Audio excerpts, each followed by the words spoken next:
Assalamualaikum warahmatullahi wabarakatuh dan salam sejahtera. Terima kasih banyak kerana sudi datang untuk menonton video saya pada hari ini. Dan seperti biasa, bagi mereka yang baru pertama kali datang untuk menonton ke channel saya ataupun mereka yang masih lagi belum subscribe, saya mohon jasa anda untuk subscribe ke channel saya. Dan bagi mereka yang dah subscribe, saya mohon anda untuk kongsikan video ini kepada rakan-rakan serta lingkungan anda. Semoga apa yang saya nak kongsikan sedikit pada hari ini adalah satu perkongsian yang bermanfaat untuk kita semua, insya-Allah. Okey. Seperti ramai yang sudah sedia maklum, semalam satu solidariti bagi menyerahkan satu memorandum tuntutan pengeluaran kadar BSP secara bersasar di Ibu Pejabat Perdana Menteri telah pun dilakukan selepas solat Jumaat, yang mana solidariti ini telah disertai oleh daripada kalangan pencarum kadar BSP yang terkesan bersama dengan tiga NGO, iaitu GHRF, PGIRM dan juga PPIM. Okey, jadi ada tiga NGO bersama dengan pencarum-carum ini telah pun berjaya untuk menyerahkan satu memorandum tuntutan pengeluaran kadar BSP secara bersasar kepada Setiausaha Sulit Perdana Menteri, yang mana kita lihat pada kali ini solidariti ini mendapat orang kata sokongan daripada pencarum dengan lebih ramai berbanding dengan beberapa kali orang kata pertemuan ataupun solidariti yang dilakukan sebelum ini. Jadi tahniah kepada anda semua dan juga tahniah kepada mereka yang memberikan sokongan moral support, sama ada secara menghadirkan diri ataupun secara di media sosial. Okey, itu yang pertama. Selang 2 jam selepas memorandum tersebut diserahkan, satu kenyataan media telah pun dikeluarkan, yang mana oleh sebuah media tempatan berkenaan dengan satu respon daripada Yang Amat Berhormat Datuk Seri Anwar Ibrahim, yang mana beliau telah menyatakan iaitu simpanan persaraan rakyat Malaysia semakin membimbangkan. Okey, jadi beliau telah memberikan respon sebarang pengeluaran tambahan baru daripada kumpulan wang simpanan pekerja, sama ada secara bersasar ataupun terbuka, akan memburukkan lagi isu ketidakcukupan simpanan persaraan yang kini berada dalam tahap yang membimbangkan. Ini perkara pertama yang dirumuskan, yang dinyatakan di sini. Okey, perkara kedua adalah beliau menerusi Belanjawan 2023, kerajaan sedang mencari jalan yang lebih sesuai bagi mengurangkan beban rakyat tanpa mengeluarkan wang simpanan KWSP. Okey, ini adalah salah satu pernyataan beliau yang kedua. Dan yang ketiga adalah beliau telah menyatakan berkenaan dengan jumlah-jumlah yang telah dikeluarkan, 4 pengeluaran sebelum ini, berapa baki yang tinggal, berapa jumlah penggunaan yang boleh digunakan oleh pencarum apabila sampai kepada usia persaraan gelap. Okey, jadi ramai yang mengaitkan kenyataan media ini berkaitan dengan penyerahan memorandum daripada ketiga-tiga NGO bersama pencarum di Ibu Pejabat Perdana Menteri. Namun kenyataan Datuk Seri Anwar Ibrahim ni adalah respon kepada soalan daripada Tan Sri Muhyiddin Yassin kemarin dalam Parlimen, yang mana Datuk Seri Anwar Ibrahim belum menjawab berkenaan dengan soalan daripada Tan Sri Muhyiddin Yassin untuk orang kata dikeluarkan kadar BSP buat kesekian kalinya secara bersasar. Okey, jadi Datuk Seri Anwar Ibrahim telah memberikan jawapan yang sedemikian. Yang pertamanya, kenyataan ini tidak ada kaitan dengan memorandum yang telah pun diserahkan semalam. Untuk memorandum telah pun diserahkan semalam, masih belum ada lagi sebarang respon balas daripada pihak kerajaan, daripada pihak Kementerian Kewangan ataupun daripada pihak Perdana Menteri itu sendiri. Okey, ini adalah respon dan juga penyerahan memorandum, dua perkara yang berbeza. Yang keduanya, dalam kenyataan Datuk Seri Anwar Ibrahim ni, yang saya rasa tertarik adalah sama ada secara bersasar ataupun terbuka akan memburukkan lagi isu ketidakcukupan. Okey, jadi di sini saya berharap dengan penyerahan memorandum semalam daripada 3 NGO bersama kalangan pencarum ini, saya berharap sangat Datuk Seri Anwar Ibrahim dapat melihat sendiri memorandum ini bukan berkenaan dengan kenapa alasan nak dikeluarkan dan sebagainya, tetapi tolong tengok berkenaan dengan bersasar itu.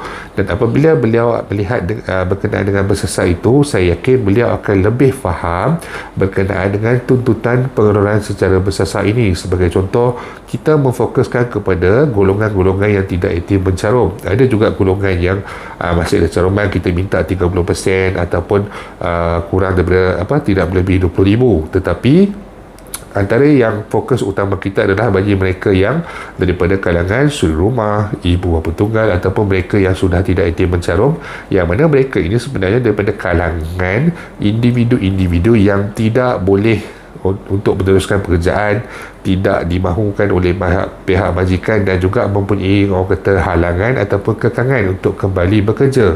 Jadi perkara ini harus dilihat oleh Datuk Seri Anwar Ibrahim sebelum beliau menolak bulat-bulat sebarang idea ataupun sebarang tuntutan berkenaan dengan pengeluaran kedai BSP. Sebab kalau sebut bersasar, mungkin beliau masih lagi tidak jelas lagi. Jadi beliau perlu melihat memorandum ini untuk memahami apa kewajarannya bagi seorang suri rumah yang mungkin sekarang ini berusia 45 tahun, 46 tahun ataupun 47 tahun untuk menunggu sehingga kepada usia beliau 55 tahun yang mengambil masa 7 tahun, 8 tahun ataupun 9 tahun lagi baru boleh mereka ini keluarkan wang kedai BSP mereka. Jadi apa kewajaran untuk mereka ini menunggu untuk satu tempoh 7 tahun, 8 tahun ataupun 9 tahun ini sehinggalah kepada usaha persaraan? Apa kewajaran itu yang perlu dijelaskan pada saya berbanding dengan semua kenyataan yang telah pun dikeluarkan sebelum ini. Okey, dan yang kedua adalah kerajaan sedang mencari jalan yang lebih sesuai bagi mengurangkan beban rakyat tanpa mengeluarkan simpanan KWSP. Maksudnya di sini KWSP ini tuntutan untuk pengeluaran tidaklah ditolak secara bulat-bulat berbanding dengan sebarang kenyataan daripada Timbalan Menteri Keuangan dan juga individu-individu yang lain. Bagi Datuk Seri Anwar Ibrahim, kenyataan beliau lebih orang kata dalam satu kenyataan yang selamat, yang mana kalau kita terjemahkan di sini adalah jika tidak ada sebarang kaedah yang lain ataupun jika kaedah yang lain itu tidak dapat membantu menyelesaikan ataupun mengurangkan beban rakyat, maksudnya di sini pengeluaran kedai BSP ini adalah pilihan terakhir yang terpaksa dilakukan oleh pihak kerajaan. Dan dari segi bantuan yang akan diberikan oleh pihak kerajaan ini, kita tahu selalunya jumlahnya tidaklah terlalu besar, walaupun disebut sehingga RM2,500 ataupun RM3,000, tetapi jumlah bayaran itu adalah untuk tempoh 1 tahun seperti BKM ataupun BPR sebelum ini dibayar 2 ataupun 3 kali ataupun 4 kali. Jadi dalam tempoh setahun manalah cukup kalau kata RM2,500 ataupun RM3,000. Dengan pembelanjaan bulanan mungkin sekitar RM1,000 hingga kepada RM2,000. Kalau kata untuk setahun perbelanjaan adalah sekitar RM10,000 hingga kepada RM12,000.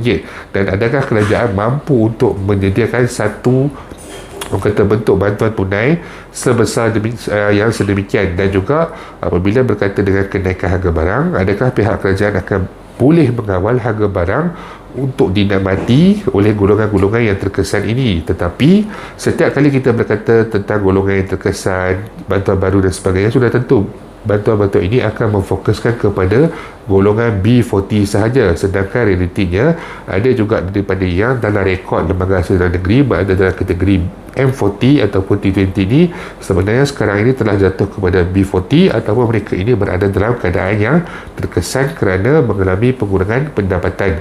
Sebab itu tuntutan pengeluaran kedai BSP ini tidak akan berhenti di sini. Kami semua akan teruskan dari semasa ke semasa bagi membantu nasib semua golongan yang terkesan. Sebab bila kita kata semua golongan yang terkesan ni, dia melibatkan daripada B40, M40 dan juga T20. Jadi kita harap dalam masa dekat ini Datuk Seri Anwar Ibrahim dapat melihat dan dapat memberikan respons serta mempertimbangkan untuk pengeluaran secara bersasar bagi mereka yang terkesan ini. Jadi itu saja sedikit yang saya nak kongsikan pada hari ini. InsyaAllah jika ada sebarang perkembangan terbaru, saya akan berkongsikan kepada anda semua kelak.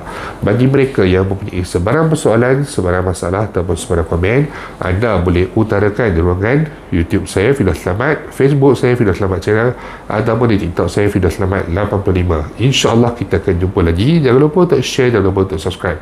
Assalamualaikum warahmatullahi wabarakatuh.